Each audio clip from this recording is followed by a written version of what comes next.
¿Qué somos? ¿Qué podemos llegar a ser? ¿Tiene sentido la existencia? ¿Qué sostiene nuestra identidad? ¿Por qué este orden de cosas? Hagamos un espacio donde ya nadie pueda ser ajeno a su realidad. Pensémonos, pensemos lo humano. Saludos para todos y todas las que nos escuchan.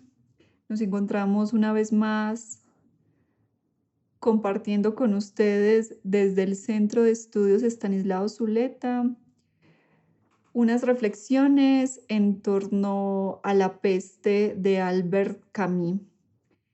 Quien les habla, Daniela Cardona, y conmigo se encuentra nuevamente Santiago Piedrahíta. Un saludo para vos. Un saludo para vos, Daniela, y para quienes nos escuchan.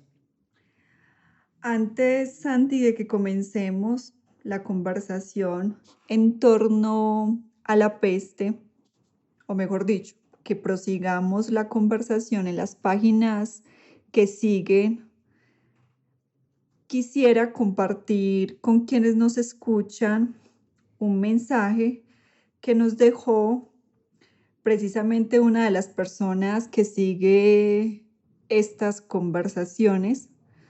Me parece muy interesante lo que nos ha escrito y creo que vale la pena compartirlo con quienes nos escuchan. No podré leer todo lo que nos hizo llegar, pero por lo menos sí uno de los apartados.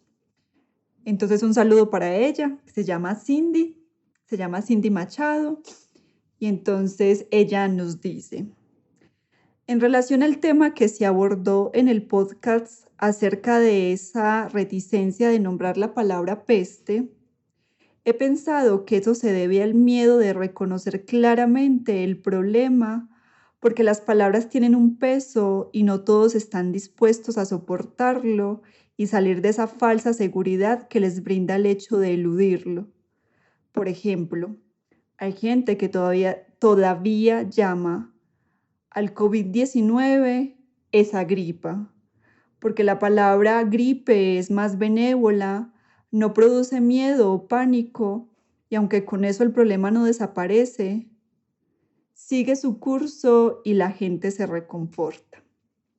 Ella pues nos compartió eso a propósito del tema que conversábamos la vez anterior, de cómo nombrar llevaba a la acción, o mejor dicho, la manera de nombrar desataba la acción o la impedía.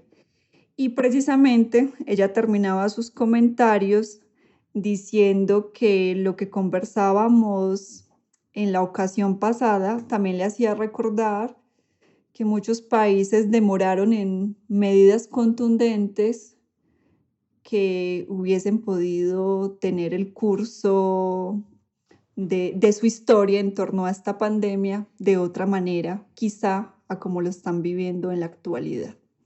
Bueno, dicho eso, dándole la voz a Cindy en este momento y agradeciéndole pues por sostener una conversación con nosotros a la distancia y mediante sus mensajes, darle paso a lo que nos concierne hoy. Quiero recordar pues que la vez anterior habíamos quedado en el punto donde la ciudad de Orán se cerraba. Cuando se percataron de que las medidas adoptadas habían sido muy ligeras y que no respondían al problema como correspondía, fue necesario entonces acudir a medidas más fuertes, más contundentes, como fue el cierre de la ciudad. Entonces yo quisiera que lo que primero abordásemos es cómo se empezó a ver esa ciudad o la atmósfera de Orán a partir del cierre de la misma. Bueno, como para hablar algunos términos técnicos, por decirlo así, es decir, aún no hablemos en términos subjetivos, pues lo que ocurrió en primera instancia, bueno, es que se cierra la ciudad, se prohíbe incluso pues que salgan cartas de la misma, porque pues, se cree que en las cartas también puede estar la peste. Y entonces hay un aislamiento de la ciudad y una separación de sus habitantes, de los que quedaron afuera. Y bueno, quienes quedaron afuera, algunos tenían alguna relación familiar o amorosa con algunos que quedaron adentro. Ese es como la primera medida que se toma y bueno, tiene muchas consecuencias ya sin términos subjetivos. Pero antes de abordar las implicaciones subjetivas, sería muy interesante pensar cuáles son los cambios en lo externo, es decir, lo que nos pasó a nosotros, Mm. que empezamos a ver las calles con poco carros, que los negocios se cerraron, que había poca gente transitando en las calles. Es decir, cómo cambia el paisaje. Por un lado, porque incluso la pregunta que se derivaría de allí es si los cambios externos necesariamente implican cambios internos o cuándo los implican, para que ese ya sea el segundo tema para abordar, y son las implicaciones subjetivas de esos cambios externos. Bueno, sí, entonces en esa medida, algunas cosas que habría que mencionar es esas que vos decís. Pues Cami tiene una frase que es que el comercio también murió de la peste, debido a que los cargamentos que venían por vías marítimas, aéreas y por tierra se restringieron. Y sí, pasaron como ciertas cosas que a nosotros nos están ocurriendo, pero como vos decís, sería muy bueno preguntar qué, qué es necesario que transcurra como cambio afuera para que ocurra adentro. Y yo creo que evidentemente hay muchos cambios externos que en la medida en que no van tal vez a la raíz del asunto, no paran la cotidianidad, uno los toma y los inscribe en esa cotidianidad misma. Voy a poner un ejemplo para hacerme entender mejor. Yo, por ejemplo, pienso en este momento, ahorita que uno sale a la calle, nosotros que estamos en Medellín, pues o se asoma por el balcón, pues porque no podemos salir, y ve el cielo como debería de verse. Y yo recuerdo la primera vez que empezaron con lo de las alarmas, que estábamos en naranja y que la, Las con- alarmas por la sí, contaminación. las alarmas por la contaminación en Medellín, que uno veía eso tan lejano, uno decía, bueno, eso pasaba en China, ¿cómo va a llegar a estas provincias, pues? Y nos tocó a nosotros, y eso en su momento que salió, entonces empezaron un montón de noticias sobre la salud y lo perjudicial que es tener esa mala calidad del aire. Yo no sé si eso fue ya hace un año o dos, pero el hecho de que no lo recuerde también tiene que ver con eso. Y entonces digo yo que ese, por ejemplo, sería un caso en el que lo externo cambió, pero como eso no paró la economía, eso no hizo que nos encerramos en la casa. Entonces digo yo que uno normalizó el asunto. Es decir, ya el cielo es así, El cielo es el gris, cielo es opaco. exacto. Y como uno no se muere de eso de manera tan inmediata, sino que ve sus efectos, pues ya ha pasado unos buenos años y seguramente pues nos llegaremos pues a una mayoría de edad con un perjuicio pues muy grande. Entonces, claro, uno lo instala en su cotidianidad, lo vuelve familiar y en último término pues no pasa nada con uno. Ujú. Y bueno, pues, no sé si querés que ya abordemos entonces eso desde la novela, porque algo así al principio empezó a pasar. Claro, es que, bueno, aquí la cuarentena pues de Orán no es la gente encerrada en sus casas, todavía no, sino es la gente encerrada en la ciudad. La restricción es salir afuera de la ciudad. Entonces, como decía Santi, los tranvías dejaron de llegar, no podían salir como no sé, a un lugar donde se bañaban en verano, en las afueras, etcétera, etcétera. Pero entonces dentro de la ciudad todavía permanecían algunas prácticas cotidianas, como por ejemplo ir al cine, caminar, no sé, por el centro de la ciudad, por decirlo de alguna Ir a manera, los cafés. ir a los cafés, a los bares, porque incluso prendió una idea de que el licor podría matar a la peste. Y entonces, si bien se había hecho una medida de racionalizar, pues de que cada persona tomara un aprovisionamiento moderado de la alimentación, si había una buena cantidad de vinos y licores, y entonces ir a los bares, ir a los cafés se convirtió en una práctica muy propia de esa ciudad cerrada de los ciudadanos y ciudadanas de Orán. Entonces era muy sorprendente porque estaba la ciudad cerrada, pero todavía la gente pareciera como en un estado de vacaciones. Sí, pues Camilo dice que aún no se sentían ociosos, sino de vacaciones, que toman son dos estados diferentes. Pues sí, sería uno como notarlo ahí. Pues hay una película que se llama Lunes al Sol, si no estoy mal, que trata sobre el desempleo y de cómo afecta el desempleo a las personas en su psiquismo, pues en su subjetividad. Y en este caso a unos hombres. Sí, a los hombres, porque lo que se cerró fue un astillero.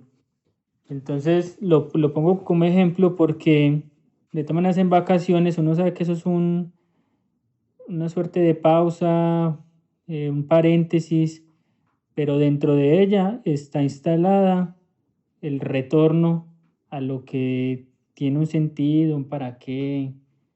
Toma el trabajo, pues, aunque es muy alienante y muy enajenador y vacía mucho de sentido la vida, pues para muchos, al regulárselas, al saber que tienen algo asegurado el día de mañana, de todas maneras les proporciona un sentido. Por eso, pues, el desempleo puede llegar a ser puede causar tanta depresión. Entonces, claro, ¿cuál es la diferencia entre sentir uno que está en vacaciones y está ocioso? ¿Qué es eso? Las vacaciones tienen el orden de lo temporal y entonces se puede tomar pues como fiesta.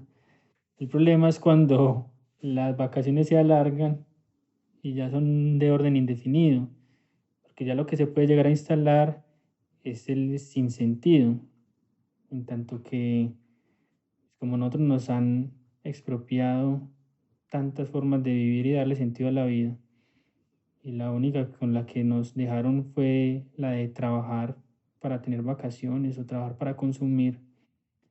En el momento en que eso ya no son vacaciones, sino que es el ocio y tiene que quedarse uno consigo mismo, inventar la vida, pues ahí es donde se empieza a trastocar el asunto. Con eso que decís, entonces, Caminos va permitiendo ver una transformación paulatina de la ciudad y de esa ciudad en el corazón de sus ciudadanos, cómo impacta la transformación de esa ciudad a los que la habitan. Entonces, si las vacaciones tienen un tiempo limitado, cuando ya no se sabe en qué momento parará la peste, es el tiempo se abre entonces hacia la incertidumbre. Entonces queremos empezar a explorar qué va pasando cuando esa realidad del tiempo, que ya no está demarcada por asuntos externos, o sea, el trabajo, o sean las vacaciones, que se va instalando en el corazón de los que tienen ese tiempo abierto y en el corazón de aquellos que están parados en la incertidumbre. Entonces, un primer sentimiento que empieza a explorar el narrador es el sentimiento de la separación, que es muy bello que nos ponga de cara a él y que yo creo que en este contexto que estamos viviendo, el de la novela, es mucho más impactante porque hay pocos medios de comunicación. Entonces, la ciudad, dado que tuvo que cerrarse, algunos, para algunos, eso implicó que se tuvieran que ver separados de sus seres queridos, porque en el momento en que se generó la medida, habían otros fuera de la ciudad y entonces ya no podrían entrar a la misma. Entonces el narrador empieza a explorar ese sentimiento de separación y qué significa entonces la relación con el ausente. Y aparece, bueno, y hay que decir que el sentimiento lo exploró, pero en el corazón de los amantes. Él ha focalizado, el narrador, su mirada en los amantes. Y entonces, ¿qué significa que la ausencia del otro? Mm, Yo quisiera abordar algunas cosas ahí que tienen que ver pues con ese sentimiento de separación, pero especialmente él lo llama de exilio, es decir, de uno como verse separado o exiliado, sí, de las prácticas y de las personas también que en la vida cotidiana está acostumbrado a tener. Y entonces él empieza a explorar eso y cómo se relaciona con el tiempo, porque al estar impedida la comunicación, como decía Daniela, porque las cartas están prohibidas, solamente pueden mandarse telegramas que son telegráficos, entonces pues, se mandan 3 palabras: estoy bien, te extraño, ya. Es muy doloroso pues para quienes tenían un vínculo pues muy fuerte. Y entonces en el momento en el que la epidemia no parece temporal, sino que tiene una incertidumbre en el tiempo, entonces empieza a Camille a explorar las diferentes relaciones que tienen los habitantes de Orán, que fueron separados de sus seres queridos, con el tiempo. Entonces el recurso al pasado se vuelve, pues, por ejemplo, una herramienta para usarlo como vía de la imaginación en el momento en el que se podían abrazar o podían estar juntos. El futuro se les vuelve incierto y anhelado al mismo tiempo. Quisieran o atrasar el tiempo o adelantarlo. Entonces, leamos ahí a al, Camille. Pues era ciertamente un sentimiento de exilio, aquel vacío que llevábamos dentro de nosotros, aquella emoción precisa, el deseo irrazonado de volver hacia atrás o, al contrario, de apresurar la marcha del tiempo. Eran dos flechas abrasadoras en la memoria. claro, entonces ahí lo que está diciendo es que el exilio es precisamente del tiempo como algo habitado, de la forma en la que uno se podría instalar en él, pero precisamente pues porque no hay un porvenir que uno pueda abrazar de manera certeza al cual se está dirigiendo, eh, precisamente pues porque no se sabe cuánto va a durar ese momento, pues cuánto va a durar, sí, la epidemia como tal. Pero la pregunta en ese punto es si había habitado el tiempo que se extraña, porque precisamente los amantes cuando intentan recuperar vía el recuerdo de aquellos otros que están ausentes, se dan cuenta que no recuerdan bien sus rasgos y sus gestos.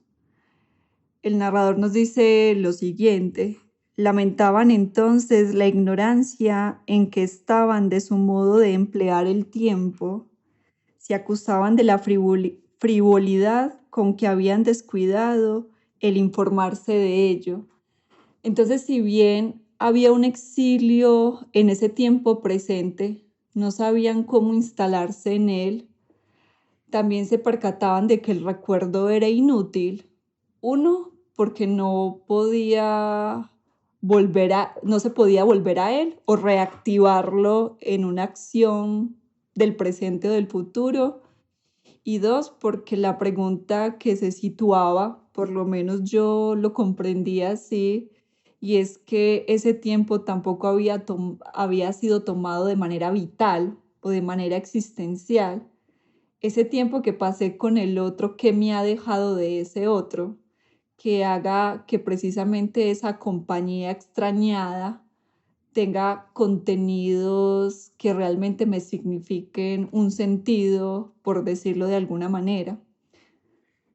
Sí, yo estaba pensando, pues ahora como en la situación actual, como con qué recursos va uno a ese exilio, bueno, a este encierro a los que nos vimos pues obligados, porque evidentemente esta situación puede causar angustia, depresión, pero yo creo que pues, también tiene que ver ese nivel de angustia o depresión que se va instalando pues a medida que pasa el tiempo, porque en un principio pues veíamos esto, no sé, de manera jocosa y como una suerte de vacaciones temporales y qué iba a pasar, pero en todo caso uno se enclaustra pues es con uno mismo y con los recursos pues que tiene a su haber y, y con los valores y las formas de hacer la vida a los que llega ese exilio son con los que has ganado pues estando afuera.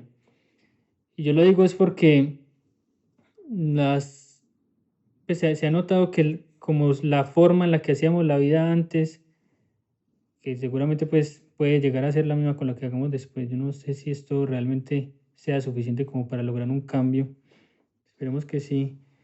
Pero esas formas que nos proponían era simplemente esa falsa oposición entre un trabajo que me ayuda a olvidarme de mí y un ocio que también me ayuda a olvidarme de mí, pues ahorita se ve agotado por la forma monótona en la que nos estamos viendo abocados en el ocio, dado que evidentemente pues eso no tiene cómo renovarse, pues. Es decir, si ya te viste todo Netflix, no sé, si ya no tenés más distracciones, empezando pues porque las formas de consumo se restringieron, entonces no puedes ir a cine, sino que todo el consumo y el entretenimiento tiene que ser desde casa. Creo que hay algo que se agota y empieza pues el aburrimiento y no solamente, y con el aburrimiento pues la angustia. Y lo digo porque puede parecer como una suerte también de falsa oposición. Entonces, no sé, como que creer que antes la vida sí tenía un sentido y ahorita no. Antes estábamos cercanos y estábamos acompañados y ahorita estamos solos. Pero con lo que venía ahorita diciendo también Daniela, y se pregunta uno también pues, si realmente estar acompañados, pues como algo que se le contrapone a la soledad, es simplemente tener a alguien al lado. Eh, y pues yo diría que no. Pues, hay un, hay un pasaje muy bello en un texto de Heidegger que llama Ser y Tiempo, en el que él analiza pues precisamente ese problema. Bueno, y no solamente Heidegger, pues lo ha tocado, eso desde Marx se puede ver de que el ser humano es constitutivamente social y que el otro lo constituye.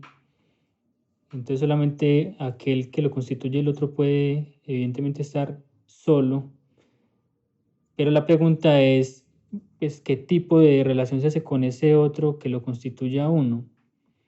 Porque uno no solamente está solo, pues porque, no sé, se enclaustre o a la forma pues, de Nietzsche, no sé, vaya uno y se vaya a una montaña, eh, porque pues puede estar uno solo en medio de una multitud. Yo quisiera agregarle algo más a esto que estamos conversando. No olvidemos que nos hemos preguntado cuándo lo externo tiene una consecuencia interna, o dicho de otra manera, cuando hay una implicación subjetiva con esas transformaciones o en esas transformaciones que se están presentando en el afuera.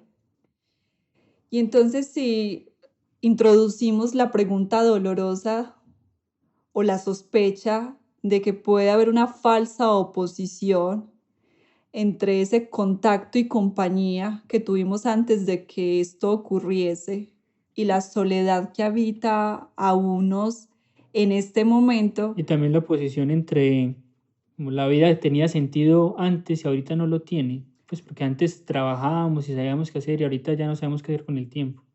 Entonces, y en últimas, pues la pregunta que aparece es, ¿qué es lo que posibilita instalarse en el tiempo? Y ¿Qué es que lo que posibilita habitarlo con sentido? O la vida que teníamos antes, hablando pues de aquellos que tenían un trabajo regular, con salario, que entonces luego podían salir a un ocio, etcétera, etcétera, si ahí había un sentido y cuando se nos arrebata de ahí, si se pierde sentido, realmente ahora sí tenemos uno muy maravilloso porque el tiempo está abierto a la creación que seamos posible de poner ahí, o si nos encontramos es también con una incapacidad pues de habitar este tiempo que queda abierto en cuarentena. Pero hay otra cosa que yo quisiera decir ahí que me parece muy sorprendente y es que el narrador de La Peste dice que no hay modo de comunicar la separación que se siente. Que eso también me impacta mucho porque puede ocurrir que sí ocurra algo, valga la redundancia, es decir, que sí nos esté pasando algo a nivel existencial y subjetivo, no que solamente estemos queriendo llenar este tiempo de entretenimiento o estemos bajo la ociosidad, sino que sí puede haber un impacto existencial y por tanto la pregunta de qué Pe- habíamos sido y qué podemos ser y no tener un lenguaje para asir eso sí, y sí. para comunicarlo. No, es que cuando yo ponía lo de la falsa oposición era precisamente por eso, pues porque yo preguntaba, ¿con qué recursos se le responde a un cambio de situación? Pues para mí, si uno solamente conoce una situación y esos recursos lo han formado a uno para hacer la vida de cierta manera, al cambio de situación se le responde desde ahí. Yo le digo, pues, de la siguiente forma, pues, antes no se preocupaba la gente, pues, por el ámbito político. Ahorita en esta pandemia que tiene unas responsabilidades políticas, la gente no responde desde ahí, pues, no se interesa por lo político. Eh, y digamos, pues, entonces uno decía: "Ah, listo, eso es una pausa, puede ser el momento para hacer una reflexión, vía la angustia que trastoque los sentidos", pero, pero otra vez, eso que se abre como un posible se cierra si uno no tiene las herramientas o como vos decías, pues el lenguaje, O sea, porque ¿de se qué nos le, ha vaciado claro, esa vida que estaba afuera, de que, no, que nos ha arrebatado? porque al cambio de situación se le puede responder con las mismas cosas. Es decir, con un ocio que siga siendo una droga que nos obligue a pensar en la situación para no angustiarnos mucho y esperar otra vez a volver a la normalidad, ¿sí me entiendes? Y por eso la pregunta que se abre es, que esto ya lo habíamos hablado en otro programa, es qué estaba sosteniendo nuestra vida, las relaciones sociales que tenemos en el afuera.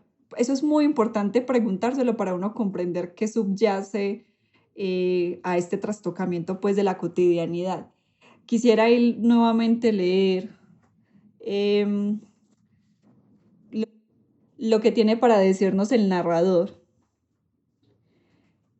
Esto que voy a leer es precisamente con aquello que presentábamos ahora, que puede estar ocurriéndonos algo que realmente sea una sospecha importante, un interrogante importante, pero que no tengamos las palabras y las herramientas para asir eso que nos está pasando. El otro, por el contrario, imaginaba una emoción convencional, uno de esos dolores baratos, una de esas melancolías de serie. Benévola u hostil, la respuesta resultaba siempre desafinada. Había que renunciar, o al menos aquellos para quienes el silencio resultaba insoportable, en vista de que los otros no comprendían el verdadero lenguaje del corazón, se decidían a emplear también la lengua que estaba en boga y a hablar ellos también al modo convencional de la simple relación, de los hechos diversos, de la crónica cotidiana en cierto modo. En ese molde, los dolores más verdaderos tomaban la costumbre de traducirse en las fórmulas triviales de la conversación. Solo a este precio los prisioneros de la peste podían obtener la compasión de su portero o el interés de sus interlocutores. O sea, es muy fuerte porque es convertir en convencional y en fórmulas triviales algo que está impactando el ser mismo, como es un problema tan fuerte como el de la separación y el de la ausencia del otro. ¿No? Y lo que decís entonces se nota precisamente lo de la soledad. Pues ahí son tan solitarios unos con otros porque no tienen forma de comunicarle al otro lo más íntimo. Y también es porque pues, el otro no tiene esa capacidad o esa sensibilidad. Entonces la única manera de estar juntos es hacer un rasero y sobre sus sentimientos y hablar desde pues, lo que se está hablando. Otra vez pues como desde ese, desde lo público pues la palabra vacía que no ahonda. Pero esa respuesta es típica de la cotidianidad. Pues, o sea, el hecho de que eso esté pasando en medio de la epidemia de la peste tiene que ver con que esas otras fórmulas eran las respuestas que se hacían ante sentimientos pues muy hondos que uno tampoco podía comunicar. Yo me refiero es que la soledad que ahorita tenemos tiene que ver con la soledad que antes teníamos. Y yo estoy hablando pues en el caso nuestro en la pandemia, pues pues con cuántas personas uno realmente puede entablar una conversación que vaya más allá de, no sé, emborracharnos, de cómo quedó el partido, de cómo está el país, de fórmulas triviales y hablar, no sé, de lo que realmente en lo más hondo, en lo más solitario, pues de uno tendría que comunicar y no puede. Yo quisiera, Santi, que para ya ir concluyendo el programa, pasemos a otro sentimiento. Estábamos intentando explorar el sentimiento del exilio, el sentimiento de la separación, la dificultad de instalarse en el tiempo cuando hemos sido vaciados de la capacidad de hacer algo con él, sea antes o en medio de la peste. Y quisiera que nos fuéramos hacia un sentimiento que habita al doctor Ryu o que alguien le dice que está abrazado por ese sentimiento, que es el de lo abstracto. Pues no sé si lo podría nombrar como el sentimiento del abstracto, quizás no es lo más preciso, pero hay un momento donde uno de los periodistas, perdón, un periodista que apareció en páginas anteriores, creo que su nombre es Rambert, que llega hasta el doctor a propósito de que está muy dolido por la separación. Precisamente Rambert es uno de los habitantes de la ciudad que se ha visto habitado por el sentimiento de la separación. Pero en él es especialmente fuerte porque él no hace parte de Orán. Él Ujú, viene como visitante desde París. Entonces, aún más exilio, pues, en ese caso. claro. Y entonces acude al médico para que el médico le haga un certificado donde dé la constancia de que él no está enfermo de la peste y que por tanto abren las puertas de la ciudad para que él pueda ir hacia afuera y encontrarse con su mujer amada. El médico hace una negativa a su solicitud, dice que él no puede darle ese certificado porque puede ser que en ese momento no tenga la peste, pero de ese momento a cuando él camina hacia el hotel, camina unas cuadras más allá, él no puede dar seguridad de que en ese trayecto no va a adquirir la peste. Esto me hacía de todas maneras también volver a nuestra situación actual, que en un momento se puede no tener el virus, pero al salir a la calle uno cree que puede regresar a casa con él porque no está claro qué nos puede acaecer con el solo transcurrir de un lado a otro. Sí, eso se volvió un posible nuestro ya. Constante. Entonces, Rambert interpela al doctor y le dice que, bueno, el doctor está asegurando que las medidas tomadas por la municipalidad pues sean llevadas a cabo, se cumplan y por tanto no se puede permitir que alguien salga de la ciudad. Entonces Rambert le interpela diciéndole como usted está abrazado por una especie de abstracción y no ve mi situación concreta. De alguna manera le está diciendo eso y Ryu le dice realmente no podría verla porque aquí hay un interés público, un interés colectivo que no puede reconocer esas particularidades. Así que el otro le dice pues que el interés público tiene que abogar por la felicidad de cada individuo, Sí. pero ahí se pone pues en relación de cómo la felicidad de cada individuo tiene que ceder al interés público. Ese es un primer orden de la abstracción que se tiene que hacer cuando se toman medidas de orden general. Y pues en nuestro caso ha pasado así y lastimosamente pues empiezan a salir las desigualdades propias de una época pues como la que instaura la civilización capitalista. Pues por más que uno diga que todos tenemos, en este caso nuestro, a guardar cuarentena y quedarnos en casa, pues muchos no lo pueden hacer. Y sin embargo, pues el orden público tendría que, pues ya en este caso el Estado tendría que afrontar esas desigualdades, paliarlas para aproximarlas a que tengan una real posibilidad de ajustarse a lo que están editando en términos abstractos pues, o de comunidad, la sociedad, y es pues, que la mayoría de sus ciudadanos puedan eh, guardarse en sus casas. Y el otro orden de lo abstracto es una introspección pues, que logra hacer uno eh, vía el narrador, metiéndose como en la vida de un médico, que eso también es muy interesante en la obra, que evidentemente pues, la mayoría de nosotros no somos médicos y no sabemos qué significa paliar con una situación como esta. Pero entonces también se da ese orden de la abstracción porque pues, para lo que uno puede ser algo inaudito, una sorpresa, y me refiero pues como ver a alguien enfermo, con un caso grave pues, de la peste, pues para el doctor Ryu se le vuelve el día a día y día a día aparecen particularidades diciéndole, doctor, tenga piedad, doctor, mire mi situación.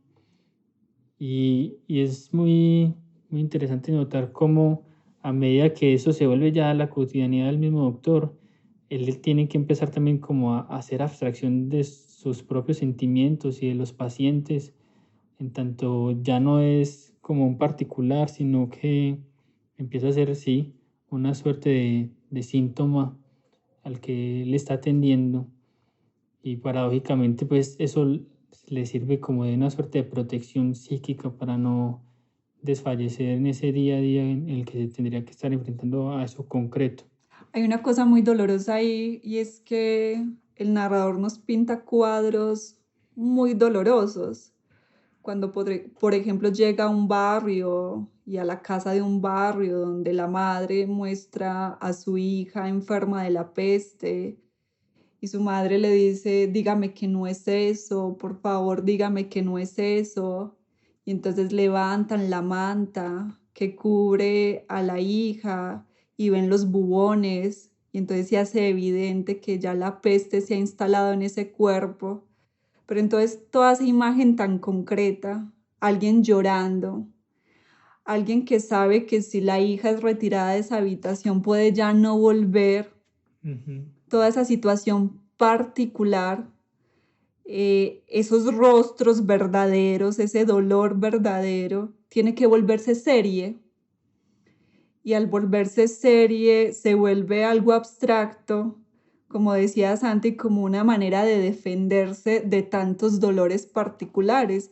Incluso el mismo Ryu dice que al final se da cuenta que la piedad es inútil porque él no puede hacer nada, incluso con una verdad que lo supera, en términos de que hay algo que está pasando y que él no tiene el poder pues para decidir hacia dónde derivará el caso de un enfermo u otro.